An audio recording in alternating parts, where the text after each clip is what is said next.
오늘 같이 나눌 말씀은 계시록 13장 1절에서 18절 말씀입니다. 내가 보니 바다에서 한 짐승이 나오는데 뿔이 10이요 머리가 7이라. 그 뿔에는 10 왕관이 있고 그 머리들에는 신성모독하는 이름들이 있더라. 내가 본 짐승은 표범과 비슷하고 그 발은 곰의 발 같고 그 입은 사자의 입 같은데 용이 자기의 능력과 보좌와 큰 권세를 그에게 주었더라. 그의 머리 하나가 상하여 죽게 된 것 같더니 그 죽게 되었던 상처가 나음에 온 땅이 놀랍게 여겨 짐승을 따르고 용이 짐승에게 권세를 주므로 용에게 경배하며 짐승에게 경배하여 이르되 누가 이 짐승과 같으냐 누가 능히 이와 더불어 싸우리요 하더라. 또 짐승이 과장되고 신성 모독을 말하는 입을 받고 또 42달 동안 일할 권세를 받으니라. 짐승이 입을 벌려 하나님을 향하여 비방하되 그의 이름과 그의 장막 곧 하늘에 사는 자들을 비방하더라. 또 권세를 받아 성도들과 싸워 이기게 되고 각 족속과 백성과 방언과 나라를 다스리는 권세를 받으니 죽임을 당한 어린 양의 생명책에 창세 이후로 이름이 기록되지 못하고 이 땅에 사는 자들은 다 그 짐승에게 경배하리라. 누구든지 귀가 있거든 들을지어다. 사로잡힐 자는 사로잡혀 갈 것이요 칼에 죽을 자는 마땅히 칼에 죽을 것이니 성도들의 인내와 믿음이 여기 있느니라. 내가 봄에 또 다른 짐승이 땅에서 올라오니 어린 양같이 두 뿔이 있고 용처럼 말을 하더라. 그가 먼저 나온 짐승의 모든 권세를 그 앞에서 행하고 땅과 땅에 사는 자들을 처음 짐승에게 경배하게 하니 곧 죽게 되었던 상처가 나은 자니라. 큰 이적을 행하되 심지어 사람들 앞에서 불이 하늘로부터 땅에 내려오게 하고 짐승 앞에서 받은 바 이적을 행함으로 땅에 거하는 자들을 미혹하며 땅에 거하는 자들에게 이르기를 칼에 상하였다가 살아난 짐승을 위하여 우상을 만들라 하더라. 그가 권세를 받아 그 짐승의 우상에게 생기를 주어 그 짐승의 우상으로 말하게 하고 또 짐승의 우상에게 경배하지 아니하는 자는 몇이든지 다 죽이게 하더라. 그가 모든 자, 곧 작은 자나 큰 자나 부자나 가난한 자나 자유인이나 종들에게 그 오른손에나 이마에 표를 받게 하고 누구든지 이 표를 가진 자 외에는 매매를 못하게 하니 이 표는 곧 짐승의 이름이나 그 이름의 수라. 지혜가 여기 있으니 총명한 자는 그 짐승의 수를 세어보라. 그것은 사람의 수니 그의 수는 666이니라. 아멘. 아멘. 하나님 가버년 새해 우리와 함께해 주십시오. 여전히 우리는 이 땅에 있고 여전히 우리는 광야에 있습니다. 하나님의 보호하심과 돌보심을 붙잡기 원하는데 오늘 말씀 속에서 우리의 이 싸움의 현장을 잘 분별할 수 있는 지혜를 깨우쳐 주옵소서. 예수님의 이름으로 기도합니다. 아멘. 지난 연말에 저희는 북한에서 일어난 여러 가지 참담한 현실을 목도했습니다. 젊은 우리 지도자가 참 포악스럽게 사람들을 이렇게 처단하고 자신의 입지를 공고히 하는 모습, 그리고 여전히 폭압적인 정권 밑에서 신음해야 되는 북한 주민들의 모습을 보면서 참 짐승이 따로 없다는 생각을 하게 되었습니다. 또 이웃나라는 자신들이 지난 20세기에 참 아시아 온통 흩어져서 수많은 사람을 죽이고 또 인명을 산생할 뿐만 아니라 생체 실험을 일삼고 또 저희 나라에서도 굉장히 많은 사람들을 수탈해가고 억압했던 정권이 과거의 잘못을 돌아보고 또 그들이 겸허하게 그것을 받아들이기보다는 여전히 자신들의 뜻을 굽히지 않고 그들이 패망했음에도 불구하고 받아들이지 않고 새롭게 다시 그들의 영광을 취하려고 하는 지도자 아베의 모습 속에서 조금은 세련되지만 여전히 짐승 같은 모습을 보게 됩니다. 두 정권이 갖고 있는 특징은 윤리적이지도 않고 기본적인 예의도 없으며 자신들의 모습을 인정하지 않고 가짜고 거짓과 기만과 그리고 자신들의 탐욕만을 앞세운다는 것이죠. 1세기 후반을 살아갔던 소아시아의 그리스도인들이 당시 로마 정권을 움직이고 있는 황제에게 느꼈던 감정이 그런 것이었습니다. 그래서 그들은 짐승으로 그들을 불렀고, 그 그림은 사실은 그 다니엘에서부터 시작되어 있는데, 지난 사회 신구약 중간기에 이스라엘 백성이, 여호와 백성이 계속해서 이민족의 왕들로부터 진이김과 폭압과 억압과 경제적인 수탈을 당하는 세월 속에서 그들을 짐승으로 보면서 그들의 현실을 인식하고 헤쳐갔습니다. 오늘 우리가 이 13장의 두 짐승 이야기를 그런 차원에서 우리가 한번 들여다보면서 이 시대에 우리 주변에 있는 짐승은 누구이며 우리는 어떻게 또 한 1년을 살아야 될지 같이 좀 분별하는 시간을 갖도록 하겠습니다. 13장 1절에 보시면 내가 보니 바다에서 한 짐승이 나오는데 뿔이 10이요 머리가 7이다. 그래서 머리가 7 달린 그런 짐승, 그리고 거기에 뿔이 10개가 달린 짐승이 나오는 장면을 보게 됩니다. 그러나 이게 12장부터 이어오는 스토리인데요. 12장 17절에 보면 용이 여자에게 분노하여 돌아가서 그 여자의 남은 자손 곧 하나님의 계명을 지키며 예수의 증거를 가진 자들과 더불어 싸우려고 바다 모래 위에 서 있더라. 그래서 용이 으르렁거리면서 집어삼키려는 그런 태도를 가지고 이렇게 바다 위에서 이렇게 내려다보는 하나님의 계명을 지키는 자들을 이렇게 노려보는 그런 장면으로 12장이 마감이 되고, 이 친구가 자기의 또 다른 동반자이며 자기의 그 동료인 짐승을 이렇게 호출하는 그런 장면으로 13장이 시작되는 것을 보게 됩니다. 오늘 본문은 사실은 12장부터 시작하기 때문에 12장과 13장 전체 그림을 가지고 쭉 같이 나눠보려고 합니다. 오늘 본문 12장과 13장에서 1260일과 한때, 두때, 반때가 반복이 됩니다. 다시 말해서 초림과 재림 사이를 표현하는 그 계시록적 표현이 1242개월, 1260일, 한때, 두때, 반때라는 얘기를 지난 시간에 같이 나눴습니다. 그 상황 속에 영적 전쟁이 벌어지는데 그 영적 전쟁의 커다란 그림이 바로 12장, 13장에 이렇게 하나의 이야기로, 우화로 우리에게 이렇게 보여지는데, 거기에 등장인물은 여자의 아들, 미가엘, 그리고 용, 그리고 두 짐승 이렇게 나옵니다. 그것을 우리가 전체 그림을 보면서 우리가 지금 처하고 있는 영적 전쟁의 그런 양상을 우리가 이렇게 쭉 이렇게 정리하고, 그럼 우리가 어떻게 그러면 이 시대를 살아갈 것인가를 한번 생각해 보도록 하겠습니다. 실제로 12장, 13장 그림은 다니엘서와 이사야서에 있는 그림의 연속성에 있습니다. 거기에 보시면 그 악한 그 짐승들과 여호와의 성도들, 여호와의 백성들이 전쟁하는 그림이 이제 쭉 나오는데, 그것이 다니엘서 7장의 그림이고요. 출산은 이사야서에서 이제 처녀가 잉태의 아들을 낳으리니 그 이름을 임마누엘이라고 하면서 계속해서 연속적으로 이 아이의 탄생을 얘기합니다. 오늘 12장 1절을 보시면 하늘에 큰 이적을 보니 해를 옷 입은 한 여자가 있는데 그 발 아래는 달이 있고 그 머리에는 12별이 있다. 여기 해와 달과 12별, 이것은 창세기 37장에 요셉이 꾼 꿈에 의하면 자기의 형들은 11별이고 자기의 어머니 아버지가 해와 달이었습니다. 그래서 이 영상은 구약 전체에서 뭐냐면 이스라엘을 상징하는 표현으로 이렇게 나와 있는데, 오늘 보면 이렇게 옛 이스라엘의 상징의 표현입니다. 그래서 옛 언약 백성, 그것이 여자입니다.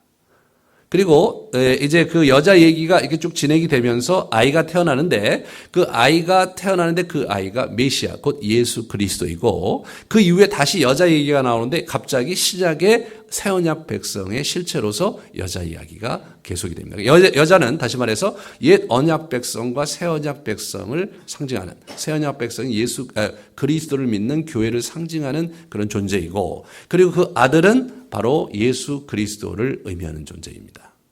그런데 여기에 이제 용이 이제 대두가 되는데요. 용은 구약에서 이렇게 나타나지 않았던 표현이고, 거기 큰 뱀, 이렇게 큰 뱀으로, 또 리오야단, 라합 이런 큰 바다에 사는 그 짐승, 그 재앙을 내는 짐승을 이렇게 표현할 때 악한 세력으로, 구체적으로 애굽 바로를 또는 애굽을 호칭할 때 그 표현을 많이 썼습니다. 그런데 오늘 이 용의 실체가 9절에 나오는데요. 큰 용이 내쫓기니 옛뱀 곧 마귀라도 하며, 옛뱀, 창세기 3장에 등장했던 아담과 하와를 유혹했던 옛뱀입니다. 그 마귀라고도 하고 사단이라고도 하며, 용이 사단인 거죠. 온 천하를 꿰는 자라. 온 천하를 꿰는 자. 이 친구가 온 천하를 속이는 자다.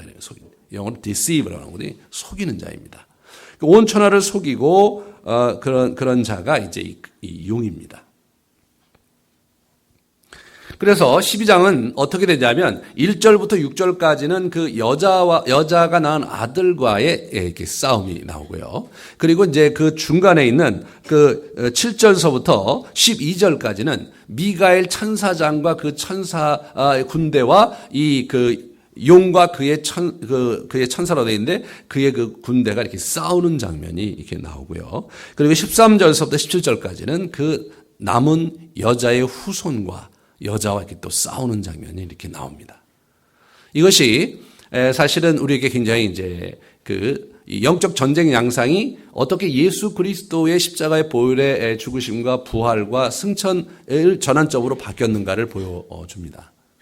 사실 그 1절서부터 6절, 12장 1절서부터 6절에 보면 그 여자가 아이를 갖고 있는데 그 아이를 잡아먹으려고 용이 이렇게 딱 지키고 있는 모습이 있는데 어처구니 없게도 용의 쪽에서 볼 때 아이가 태어났는데 하늘에 이렇게 불려 올려가는 장면으로 이렇게 쭉 나와요.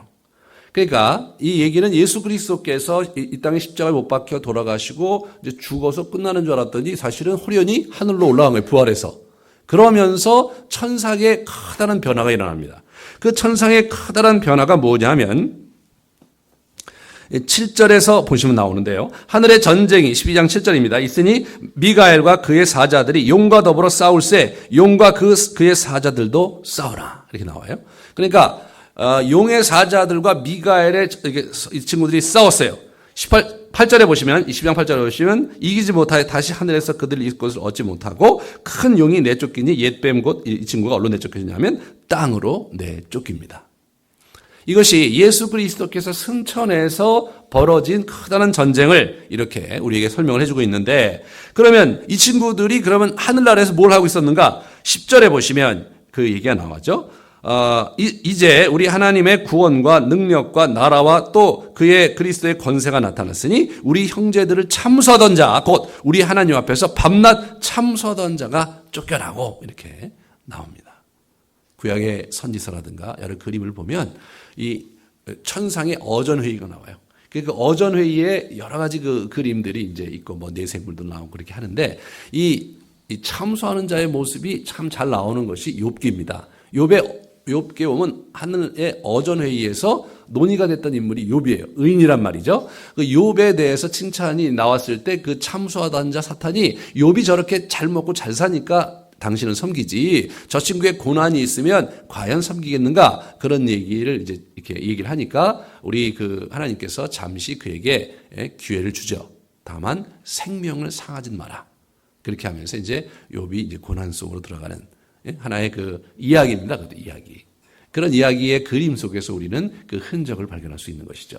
이 친구가 사실은 뭐냐면 밤낮 참수하는 자로서 천상에서 이제 창세기 3장 이후에 인류가 어떻게 되냐면 완전히 그 친구들의 손아귀에 놀아나고 있었습니다. 그런데 하나님께서 아브라함을 불러서 언약 백성을 삼으시면서 사실은 빼앗긴 나라를 되찾아오시려는 작업을 끊임없이 하셨죠. 그게 구약 역사 전체가 아브라함과 이스라엘 백성들의 이야기 아닙니까? 그 속에서 어떤 일이 벌어졌냐면 그 언약을 체결하시고 하나님이 그들을 구원하는 그런 그림을 통해서 온 인류를 이방의 빛으로 이스라엘을 사용해서 온 인류를 구출하려는 그의 전략이 쭉 일어나는데 그 전략을 패퇴시킨 자가 누구냐면 이 참수하는 자 사단이었습니다. 그래서 우리는 이스라엘이 마치 그 가나안에 입성하면서 뭔가 이룰 것 같았지만 질이 멸렬하는 얘기를 사사기에 읽습니다. 예? 우리가 그 시내산에서 뭔가 굉장한 그 움직임 속에서 언약을 체결하고 가나안에 멋지게 들어갈 것 같았지만 그 가나안의 정탐을 갔다 와서 질이 멸렬하는 모습 속에서 그들이 또 실패하고 40년을 방황하는 그림. 그들이 역사 속에서 쭉 또 사사기 시대의 지리 멸렬하는 그림 속에서 또 하나님의 한 인물인 다윗이 나와서 잠깐 반짝였다가 그 이후로 또 지리 멸렬하고 포로기를 가지고 아주 막 이민족에게 짓밟히는 어려운 그림을 우리는 구약에서 확인합니다. 그 모두가 사실 공중에서 이제 예수 그리스도 아니면 이 땅에서 승리할 수 없는 인간의 모습, 인류의 모습을 우리에게 보여주는 것이고요. 그런데 이제 그렇기 때문에 이 사단이 예수의 출현을 굉장히 힘들어하고 예수를 죽이려고 했는데 또 사실상 죽였는데 그가 부활해서 하늘나라로 올라가면서 이 하나님 나라의 어전회의에서 어떻게 됩니까? 이 친구들이 축출되는 걸 보게 되는 거예요, 여러분. 축출된 거예요. 이 미가엘 천사장과 들이 싸웠는데 그들이 거기서 축출됩니다. 그래서 우리가 4장 5장에 보면 네 생물이 나오고 여러 천사들이 나오고 24장로가 나오고 수많은 무리의 찬양이 있지만 사단은 없습니다, 여러분. 사단은 없어요. 그 이야기를 이렇게 그것이 구체적으로 어떤 양상으로 구체적으로 어떤 형태의 싸움으로 진행됐는지 우리는 잘 알 수 없지만 이러한 우화적인 스케치를 통해서 우리에게 그 사건의 전말과 양상과 이렇게 특징을 우리에게 얘기해 주고 있는 것이죠. 그래서 이 친구가 쫓겨나요. 12절에 보시면 12장 12절에 그러므로 하늘과 그 가운데에 거하는 자들은 즐거워하라. 그러나 땅과 바다는 화 있을진저 이는 마귀가 자기의 때가 얼마 남지 않은 줄을 알므로 크게 분내어 그들에게 내려갔다. 이들이 얼마 남지 않았다. 이렇게 그들이 이렇게 느끼고 있습니다. 실제로 어디입니까? 13장에 보면 이 짐승이 그 권세를 얻는 장면이 5절에 나오는데 또 짐승이 13장 5절입니다. 과장되고 신성 모독하는 말을 입을 받고 또 42달 동안 일할 권세를 받았으니 이 잠시라는 게 42달이에요. 나중에 보면 또 한때, 두때, 반때가 또 나와요. 그러니까 이것은 뭐냐면 초림과 재림 사이를 지칭하는 계시록적 표현이라고 말씀을 드렸습니다.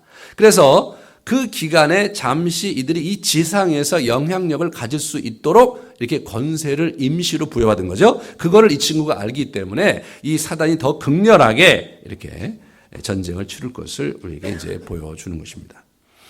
그리고 나서 13절 이후에 보시면 12장 13절서부터 16절에 보시면 여자를 이제 이렇게 이제 싸워서 여자를 무너뜨리려고 했지만 이렇게 보시면 15절에 여자의 뒤에서 뱀이 그 입으로 물을 강같이 토하여 여자를 물에 떠내려가게 하려 하되 땅이 여자를 도와 그 입을 벌려 용의 입에서 토한 가물을 삼키니 그래서 실패했습니다. 이 여자는 이제 새 언약 백성 교회를 의미하는데 교회를 또 삼키려고 했는데 교회를 삼킬 수가 없었어요.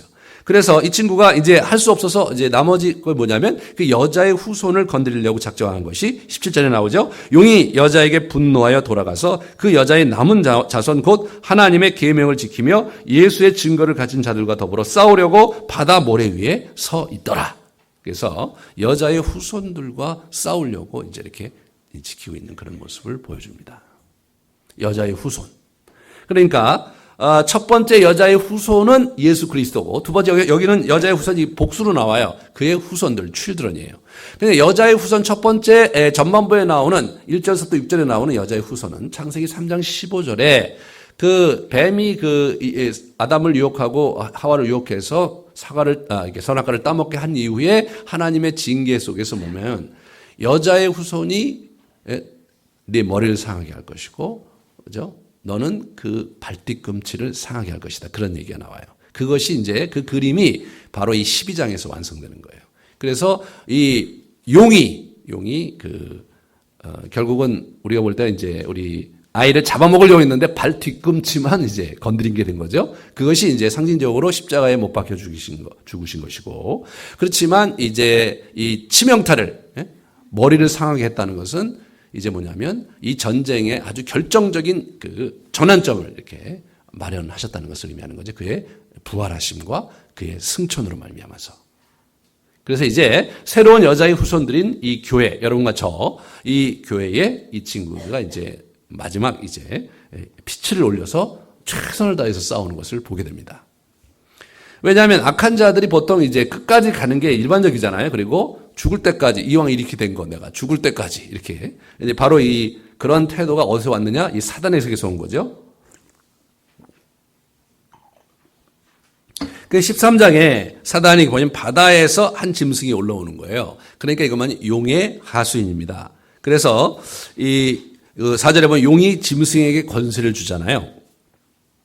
그러니까 이게 뭐냐면 용의 그 하수인입니다. 근데 이 용의 하수인, 용과 이 짐승, 그리고 뒤에 보면 거짓 선지자가 나와요. 이 친구들은 뭐 하는 놈들이냐? 이게 바로 이 사단의 3인방이에요. 그래서 이 사단이 모방하는 자, 가짜로 나오는데 뭘 모방하느냐? 하나님을 모방합니다. 하나님의 삼위일체를 모방해서 그래서 이제 사단의 3인방을 이제 이들이 결성을 하게 되는 것을 보게 되는데 계시록 16장 13절에 그것을 이렇게 표현해요. 또 내가 봄에 개구리 같은 새 더러운 영이 개구리 같은 새 더러운 영이 개구락지 같은 놈들이라 이렇게 나온 거죠. 용의 입과 짐승의 입과 거짓 선지자의 입에서 나오니라고 이렇게 되어 있습니다. 그래서 이 용과 짐승과 거짓 선지자 이게 사단 3인방입니다. 그래서 이 3인방 중에 지금 2인방이 이 12장과 13장에 등장해서 이제 전체 그 전쟁 양상을 이들이 이렇게 쭉 이끌어가는 것을 우리가 확인할 수가 있습니다. 그러면 이제 13장을 넘어가서요. 13장은요. 크게 두 부분을 나뉘는데 하나는 첫 번째 짐승은 바다에서 올라오고요. 두 번째 짐승은 11절에 보시면 땅에서 또 다른 짐승이 땅에서 올라옵니다. 그런데 첫 번째 짐승은 권세를 가지고 이제 여러 가지 일들을 하는데 두 번째 짐승의 특징은 뭐냐면 첫 번째 짐승을 경배하도록 첫 번째 짐승을 이렇게 예배하도록 그렇게 하는 이 뭐냐면 제사장 같은 역할을 해요. 그래서 첫 번째 짐승은 당시 그 로마의 포갑적인 그러한 이렇게 핍박을 일삼는 황제를 상징하는 것이고요. 그 두 번째 짐승은 그 황제 숭배 사상, 그 숭배 의식에서 그 제사장 역할을 하는 자들을 이렇게 상징적으로 표현하는 그림입니다. 자, 첫 번째 짐승의 외적인 특징을 보면 첫 번째 바다에서 올라 나오는데요. 구약에 보면 바다에서 나오는 바다 짐승이 악의 그 세력을 상징하는 존재로 이렇게 나옵니다. 바다에서 올라오고요. 뭐냐면 뿔이 10이고 머리가 7이다. 이 뿔이 10이고 머리가 7이라는 것은 다니엘서에서 나오는 표현일 뿐만 아니라 그 머리가 7인 것은 그 고대 근동 전체에서 악의 세력을 대칭할 때 뱀으로 표현을 했고요. 그 뱀의 머리가 7개예요. 그거를 이제 다니엘이 차용한 것 같고요. 그 그림이 여기에 흘러 들어오고 있습니다. 10뿔은 뭐냐? 뿔은 이제 고대 사회에서 어떻게 되냐면 그 권세와 능력을 상징해서 아주 특별한 왕, 특별히 권세 있는 자를 이렇게 지칭하는 그런 표현이 뿔입니다. 그 뿔이 10개나 있으니까 이제 뭐 10명의 그 왕이 있는지 아니면 그만큼 강하다고 하는 것인지 이제 둘 중에 하나겠죠. 이 친구들이 이렇게 보시면 2절에 보시면 짐승이 표범 같고요. 그 발은 곰의 발 같고 입은 사자의 입과 같다. 그래서 저기 용이 자기의 능력과 보호자와 큰 권세를 그에게 주었다. 이렇게 하면서 이제 용이 이제 저기 짐승에게 위임하는 장면이 나옵니다. 표범, 곰, 그리고 사자. 이것은 우리 그 다니엘서 7장에 나오는 그 네 짐승에 이렇게 비견되는 그런 그림인데 이 당시 이것이 이 네 짐승 중에 하나가 로마 제국을 상징하는 그런 짐승으로 이렇게 표현을 하고 이 세 짐승은 이제 그 로마 정권 황제 이전에 있었던 그러한 나라들 뭐 페르시아, 바사 뭐 이런 나라들에 관련된 헬라 제국에 관련된 그러한 짐승으로 이렇게 이해를 하고 있었어요. 신구약 중간기에.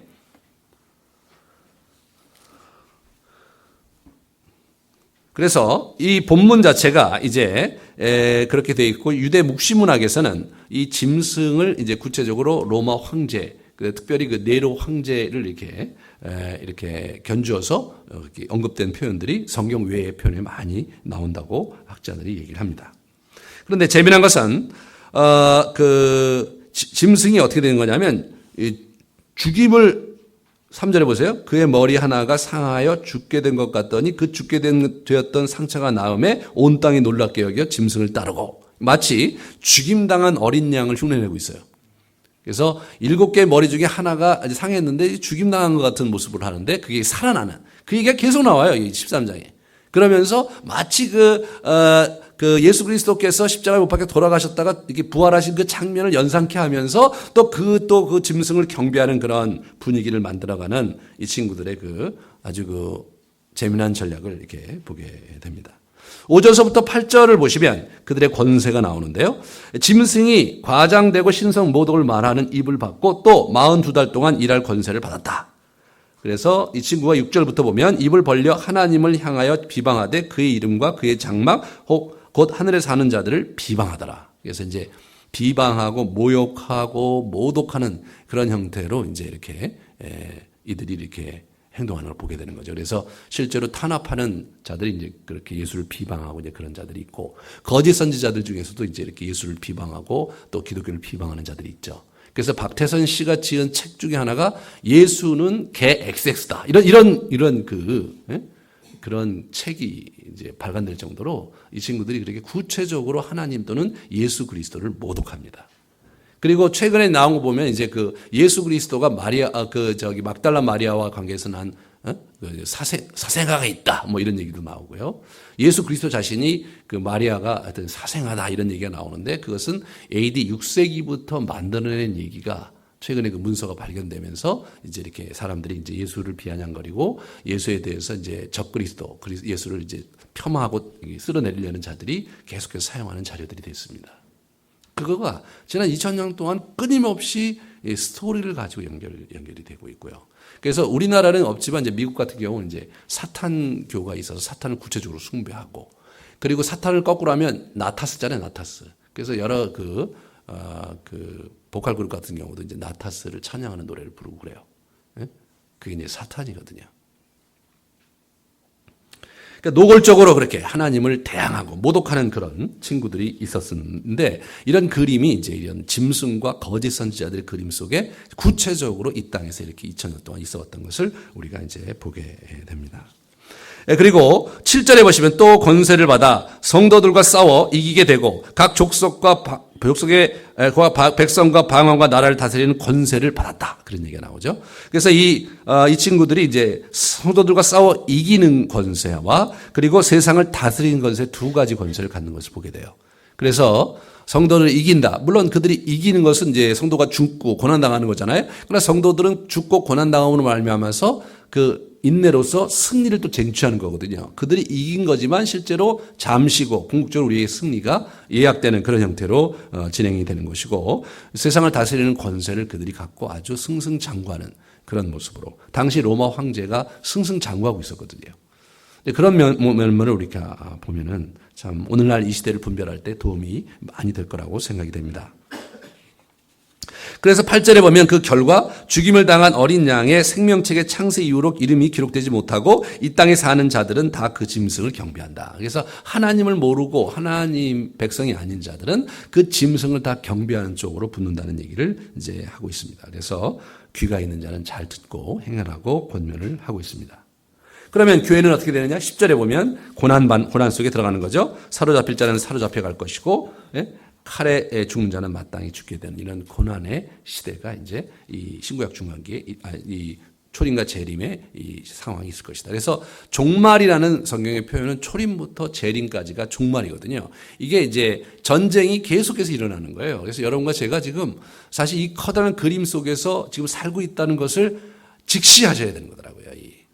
그래서 우리가 이 영적 세계에서 이 영적 전쟁 속에서 우리가 살아가고 있다라는 사실을 두려워할 필요는 없는데 이제 알면서 전략적으로 어떻게 살아야 될지를 지혜롭게 어떻게 가야 될지를 자꾸 우리가 이렇게 생각을 해야 합니다. 이제 11절서부터 18절은 이제 두 번째 또 다른 짐승이 등장을 하는 장면이 나옵니다. 외적인 모습은 어떻게 되냐면 10절에 보시면 어린 양 같이 두 뿔이 있고 어린 양을 또 흉내내요. 근데 뿔이 두 개예요. 그러니까 아주 강한 것을 의미하는 거고 용처럼 말을 하는 또 용을 흉내내 그런 형태로 이 친구들이 이제 등장을 합니다. 그래서 이제 12절부터 18절에 그가 사역을 하는데 어떤 형태로 나오냐면 그가 먼저 나온 짐승의 모든 권세를 그 앞에서 행하고 짐승의 권세를 모두 갖고 첫 번째 짐승에 땅과 땅에 사는 자들을 처음 짐승에게 경배하게 하니 곧 죽게 됐던 상처가 나은 자다. 이거죠. 그래서 첫 번째 친구를 이렇게 막 경배하게 만드는데 또 죽게 되었던 상처를 받게 됐다는 의미하면서 또 예수 그리스도를 모방하죠. 그러면서 13절에 큰 이적을 행하고요. 사람들 앞에서 불이 하늘로부터 땅에 이렇게 내려오게 하는 그런 형태로 사람들의 마음을 사로잡는다고 나오고 14절에 보면 그러니까 이게 뭐냐면 이게 제사장이 맞잖아요. 무당이 맞잖아요. 그죠? 짐승 앞에서 받은 바 이적을 행함으로 땅에 거하는 자들을 미혹하여 땅에 거하는 자들에게 이르기를 칼에 상하였다가 살아난 짐승을 위하여 우상을 만들라. 그렇게 하면서 지시를 이제 하면서 그렇게 이제 칭송을 하고 15절에 권세를 받아 그 짐승이 우상에게 생기를 주어 그 짐승의 우상으로 말하게 하고 또 짐승의 우상에게 경배하지 아니하는 자는 몇이든지 다 죽여라. 죽이는. 그래서 이 황제 숭배 안 하는 사람을 죽이고 또 다니엘 시대에도 죽였잖아요. 그죠? 그 당시 페르시아 황제를 이렇게 안 하면 이제 죽여서 사드락과 메삭과 아벳느고가 불덩이에 던져지는 또는 사자는 우리 사자굴에 또 다니엘이 던져지는 그런 일들이 이제 있었던 것을 우리가 보게 되는데 계속해서 지난 2000년 동안 교회 역사 속에서 그런 일들이 여기저기서 이제 일어났던 것을 우리가 알고 있습니다. 그렇게 해서 쭉 이제 흘러가는데요. 16절서부터 18절이 아주 이제 잘 봐야 될 부분인데 이마에 표를 얻고 짐승의 표를 얻고요. 그 다음에 그 짐승의 수가 그 짐승의 그 사람인데 그의 사람의 수가 666이다. 이게 666이에요. 이게 그 유명한 666. 성경에서 666이 여기밖에 안 나오는데 이 666 때문에 그냥 굉장히 많은 파란이 이제 있죠. 그래서 이제 이 이마에 표를 얻고 그리고 여기 보면 이제 상거래를 못하게 만든다. 그런 얘기 나오니까 바코드 같은 거 이렇게 하면은 이제 상거래할 때 제한받고 이제 그러니까 바코드 하지 말아야 된다. 지금 그 학자들에 의하면 그 생체 인식 시스템이 이미 기술적으로는 완료가 됐는데 서양에서 이 666 이거에서 이 강한 그 보수적인 기독교인들의 그 반대로 그것을 유보하고 있다. 이제 그런 얘기를 제가 들었습니다. 그만큼 그런 문제들이 많고 사실 어수선하죠. 그리고 그 카드도 이제 갖고 다니지 말자 그런 아주 극단적인 얘기가 있어요. 카드에 그 코드가 있기 때문에 우리가 이제 그걸로 인해서 통제당하고 우리가 이제 그걸로 인해서 불이익을 당할 것이다. 그렇게 얘기하고 그런 표를 받은 자는 이제 짐승의 표를 받았기 때문에 구원을 받지 못할 것이다라는 이런 엉뚱한 소리를 하고 이제 그러고 있는 거죠.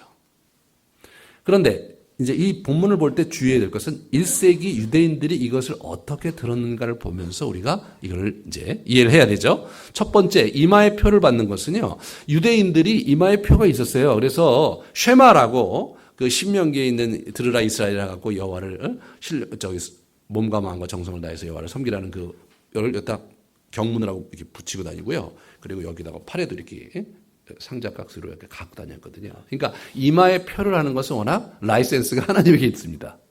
근데 그리고 나서 7장에 보면 여호와께서 성령의 인침 얘기가 나오는데 그 이마에 표 받고 인침 얘기를 또 이 친구가 모방해요. 네, 이 친구가 모방해서 또 그거를 사용하죠. 그리고 이제 뭡니까?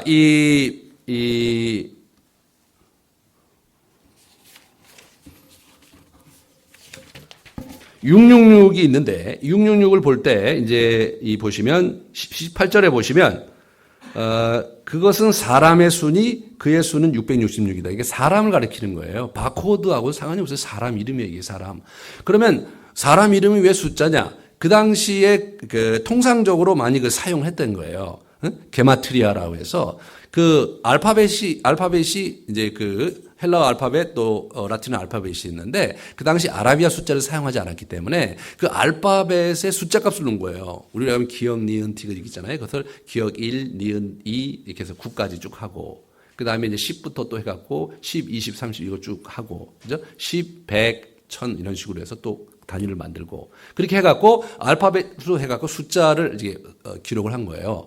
그런데 재미난 것은 로마인들이 자신의 이름 또는 유대인들도 자신의 이름을 숫자로 얘기하는 걸 즐겼다는 거예요. 그 폼페이의 벽화에 보니까 나는 그녀의 이름의 수가 545인 것이 좋다. 또는 나는 447 여인을 사랑한다. 이런 벽화들이 있는 거예요. 네? 그게 그 당시 풍습이었다는 거예요. 다시 말해서 이 얘기는 뭐냐? 그 당시 문화가 그랬기 때문에 666 하면 그 성도들은 알아봤을 거라는 거예요. 그런데 이 유대인들이 이제 지금 이제 그 유대교 그리스도인들이 이제 그 숫자 값을 얘기할 때, 누구나 다 알아들을 수 있는 이름을 얘기하면서 그 조심하자, 그 짐승이다 이렇게 얘기할 수는 없잖아요. 그러니까 이들이 어떻게 했냐면 그 라틴어 또는 헬라어 이름을 이렇게 황제 이름이라든가 또 이렇게 자기들이 미워하는 사람의 이름을 이렇게 히브리어로 바꾼 거예요. 그리고 히브리어에서 또 숫자 값을 매기는 숫자가 그냥 틀리죠. 그 친구들이 히브리어를 모를 테니까.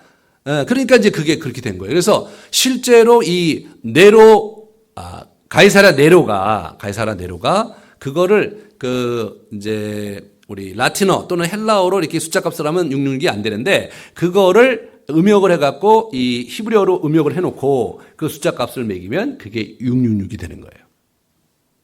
666이 되는 거예요. 그러니까 이게 이제 네로를 호칭하는 거거든요. 근데 네로는 사실 AD 68년에 자살해서 죽었어요. 근데 여기 보면 자살해서 죽었는데 이제 어떻게 된 거냐면 지금 다시 죽었다가 살아난 그런 짐승 얘기를 계속하는 거예요. 이게 무슨 얘기냐면 네로가 자살해서 죽었는데 그 당시 어떤 신화가 있었냐면 그러나 죽지 않고 살아서 파르티아 이제 페르시아의 후예고 당시에 지금의 이라크 지방에 있는 그 파르티아가 강력한 로마와 이렇게 견주는 그런 국가였는데 거기에 지금 재기를 꿈꾸며 살아있다 이거예요.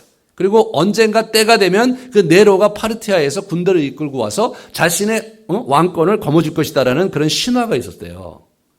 그러니까 그 그림과 오늘 본문이 어떻게 보면 좀 유사한 흔적이 있어요. 물론 학자들 중에는 그거를 그렇다라고 받아들이는 학자도 있고 결정적으로 과연 요한이 그러한 그 신화를 여기다 창용했을 것이냐를 받아들일 수 없다 그런 학자들도 있어요. 어찌됐든 간에 그러한 분위기가 있었던 거예요. 그래서 실제로 초대교회의 이제 여러 기록에 보면 그 황제, 기독교를 박해하는 그 황제 또는 기독교를 박해하는 그 세력의 그 수장을 이렇게 666이라고 표현하는 게 아니라 네로라고 표현한.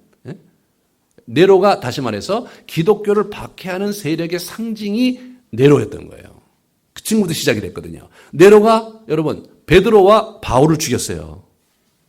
그러니까 초대교회에서 베드로와 바울을 죽인 사람이 네로니까 그러니까 네로가 상징성을 갖는 것은 너무나 자연스러운 거 아닙니까? 그래서 네로가 그런 상징성이 있었던 거예요. 그러니까 기독교를 박해하는 황제 그는 네로예요. 네로. 그냥 그것은 대명사예요. 이제는. 고유명사가 아니라 대명사가 돼버린 거예요. 그러니까 이게 666이 그 네로라는 거예요. 기독교를 박해하는 세력의 핵심 그게 666인 거예요. 그러니까 이렇게 보시면 17절에 누구든지 이 표를 가진 자 외에는 매매를 못하게 하며 경제적인 불이익을 당하게 한다는 거 아니에요? 실제로 역사상 이런 일들은 비일비재했어요. 아주 대표적인 얘기가 어디냐면 그 이집트에 있는 곱틱 그 고대 기독교 형태를 갖고 있는 곱틱 기독교란 말이에요. 그 이집트에 있는 기독교는요. 예수님께서 이 헤롯을 피해서 잠시 애굽에 베들레헴에서 애굽으로 피신하셨던 시간이 지나고 나서 헤롯이 죽었다고 하는 그러한 천사의 음성을 듣고 다시 고향 나사렛에 돌아가 사셨거든요. 그래갖고 지금 곱틱 기독교의 이 사이트 전 가보고 싶어갖고 좀 사이트를 많이 뒤져봤는데 거기 보면 어린 예수께서 방문했던 곳이 이게 이집트잖아요. 그것이 최고의 영예인 거예요. 그래서 교회 벽화에 어린 예수가 우리 마리아와 우리 요셉과 함께 나귀 타고 이렇게 오시는 장면이 여기저기 그려져 있는 거예요. 그게 그들의 자긍심이에요. 그리고 알렉산드리아에서 마가가 순교했어요. 그래서 이 초대교회 때부터 이게 이제 있었던 그런 자긍심이 있었고 초대교회 신학이 거기서 굉장히 발전을 했었거든요. 그래서 기독교 정통 신학을 완성하는 그런 장면에서 알렉산드리아 교부들이 결정적인 공헌을 했고 그 다음에 이제 2세기, 3세기, 4세기에 거기 이제 사막의 교부들이 출현하는 곳이 이집트였거든요. 그래서 그들에 의해 생성된 그러한 영성훈련법과 기도 생활과 그런 신학들이 이제 로마 전역에 퍼지면서 수도운동이 일어난 것도 거기였어요. 그러니까 이 사람들이 그런 전통을 지금까지 갖고 있는 거예요. 그 자긍심이 대단합니다. 1000만이나 살아있어요. 1000만이나. 근데 이 사람들이 뭐냐면 이 이집트 정권 밑에서 엄청난 불이익을 당한다는 거예요. 그래서 이제 가보면 이 쓰레기 중에서 뭘 죽고 막 그런 사람들은 다 곱틱 그리스도인들이라는 거예요. 그들이 정상적인 직업을 가질 수 없게 만들어 놓은 거예요. 경제적으로 엄청난 불이익을 당하는 거예요. 그런데 재미난 것은 그러함에도 불구하고 그들이 이슬람교를 믿지 않는 거예요.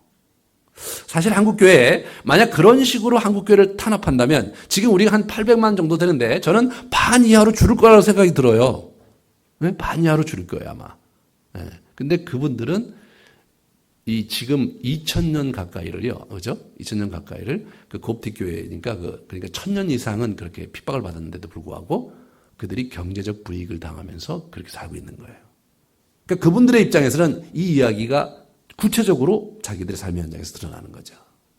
여기 이제 LA에 가면요, 미국 LA에 가면은 거기 이제 그 헐리우드가 다 이 유대인들의 다 차지하고 있는데 유대인들이 어떻게 비즈니스를 하냐면 자기 그 유대인들끼리 이렇게 친인척 이렇게 해갖고요, 자기들이 다 그 영화 산업을 위해서 먹고 살 수 있도록 그렇게 지들끼리 먹고 살거든요.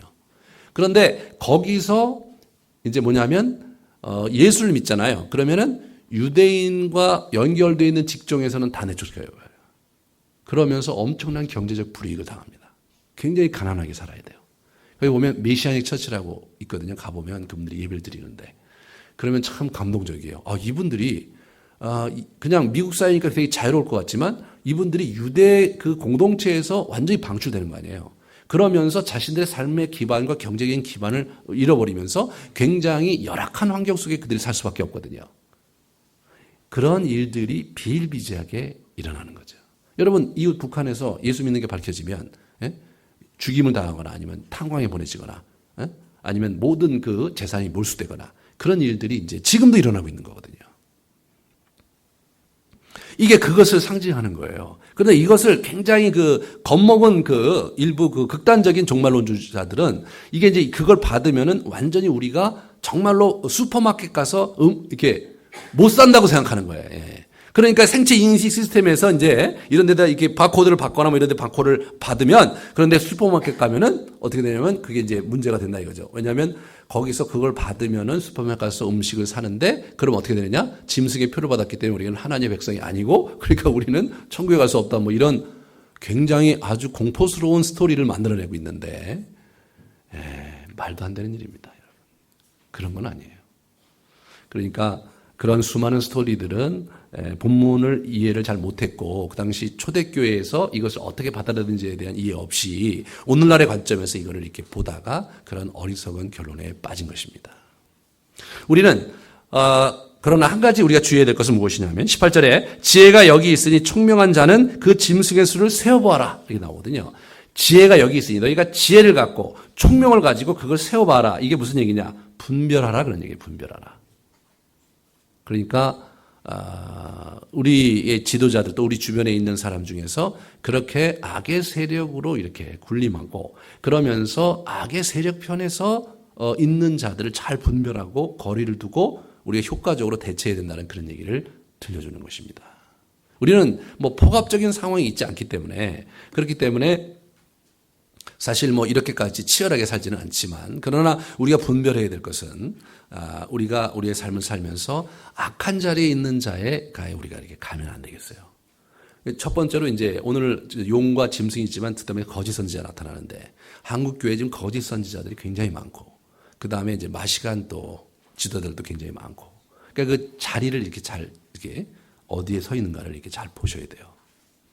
여러분 제가 이제 지난번에 우리가 이 잠언을 설교할 때 말씀드렸지만 어리석은 자와 지혜로운 자, 악한 자가 따로 있는 게 아니라 내가 어리석은 자리에 있으면 어리석은 자요. 미련한 자리에 있으면 미련한 자요. 내가 악한 자리에 있으면 악한 자라는 거예요. 그러니까 여러분과 제가 언제든지 악한 자가 될 수 있고 어리석은 자가 될 수 있는 거거든요. 언제든지 미련한 놈이 될 수 있는 거거든요. 그러면서 우리의 길을 놓칠 수가 있는 거예요. 그거를 잘 분별해야 되는 거예요. 저와 여러분이. 그러면 이러한 장면에서 우리가 봐야 될 것 첫 번째로는 이 악한 영인 이 사단은 가짜다 이거죠. 모방하고 있고 하나님을 모방하고 있고 이 세상의 공중의 권세 잡은 자인데 지금 가짜가 판치는 거죠. 왜냐하면 곧 끝날 거란 말이에요. 예? 지나갈 거란 말이에요. 이 지금 공중의 권세 잡은 자가 이 땅에 있는 모든 영광과 권세 이런 것들은 물거품처럼 사라질 거란 말이에요. 안개처럼 사라질 거란 말이죠. 그리고 진정한 하나님의 나라가 이 땅에 견고하게 설 것 이것이 성경에서 얘기하는 진리거든요.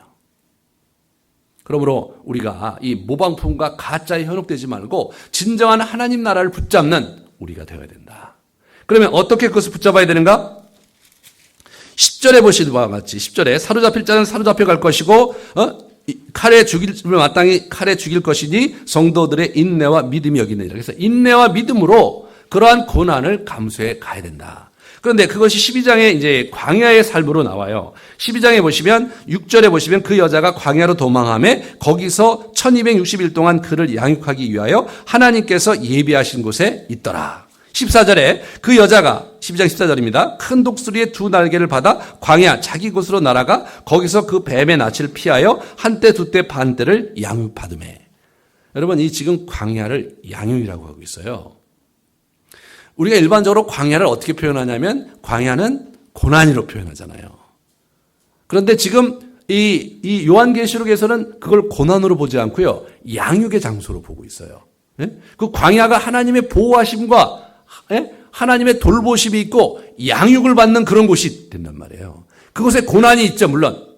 그렇지만 그것은 양육과 보호를 하는 거예요. 그러면 어떻게 가야 될 것이냐? 광야의 생활은 가나안으로 가는 여정이거든요. 하나님 나라의 유업을 붙잡고 그것을 정진하는 그런 삶을 살아가야 된다는 것을 의미하는 거거든요. 그러니까 우리가 이 인내로서 우리의 믿음을 지켜가는 것 자체가 나 자신을 이렇게 수세적으로 수동적으로 지켜가는 그런 역동이라기보다는 광야에서 이스라엘 백성이 갔던 여정처럼 가나안을 향해서 가는, 때로 물이 없고 말이에요. 때로 전갈이 나타나고 때로 정말 이렇게 먹을 것이 없어서 쩔쩔매는 그런 삶이 있을지라도 거기는 뭐예요? 보호함이 있는 곳이라는 거죠. 보호함이 있는 거예요. 그리고 하나님의 양육이 있는데 양육의 핵심 뭐예요? 우리가 말씀으로 살 것이 떡으로만 살 것이 아니요, 살아계신 하나님의 말씀으로 살게 하려고 만나를 주셨다고 신명기 7장에 말씀하시거든요. 우리가 정말 하나님의 나라를 사는 것은 영의 양식인 이 하나님의 말씀, 이 진리를 먹고 이것을 믿고 그리고 이 가짜가 판치는 가짜의 영광과 가짜 즐거움과 가짜의 권세와 가짜 삶이 판치는 이 세속사회 속에서 가짜가 아닌 진짜 참 의미가 있는 인생을 붙드는 것. 그것은 뭐예요? 가짜가 판치는 세상에 진짜는 가짜들이 볼 때 그게 가짜잖아요. 그러니까 우리가 사실 볼 수 있는 피해가 많고 때로 낙담할 때가 많고 힘겨울 때가 많은 거죠. 성도는 기본적으로 고난 속에 이 땅을 살게 됩니다. 때로 우리가 정말 이렇게 무너지고 넘어져서 경제적인 심각한 어려움을 당하고, 사실 성도가 경제적으로 어려움을 당하면 제일 좋은 사람이 누구냐면 사단이거든요. 그래서 특별히 이렇게 하나님을 위해서 특심해갖고 이렇게 헌신하려고 막 기도하면서 가는 사람들이 때로 더 어려울 때가 많아요. 왜냐? 그들이 여러분을 붙들어 매고 여러분이 일어서지 못하도록 짓밟으려고 하거든요. 하지만 우리가 믿음과 인내로서 정말 하나님 나라의 말씀을 붙들고 다시 일어난다면 우리의 승리는 그리스도 안에서 예견된 것입니다. 지난해까지 여러분의 삶이 이렇게 무너지고 피폐하고 어려웠던 것은 첫 번째로 우리 자신의 내면의 우리의 죄와의 싸움에서 우리가 무너졌는데, 그 죄와의 싸움이 무너질 때 우리를 속이고 우리를 미혹하는 그 악한 영이 계속해서 우리를 흔들어 놓거든요. 그것이 참 어려운 건데 그럼에도 불구하고 낙담하지 마시고 인내로서 여러분의 인생을 붙잡는 2014년이 되시기를 축원합니다. 같이 우리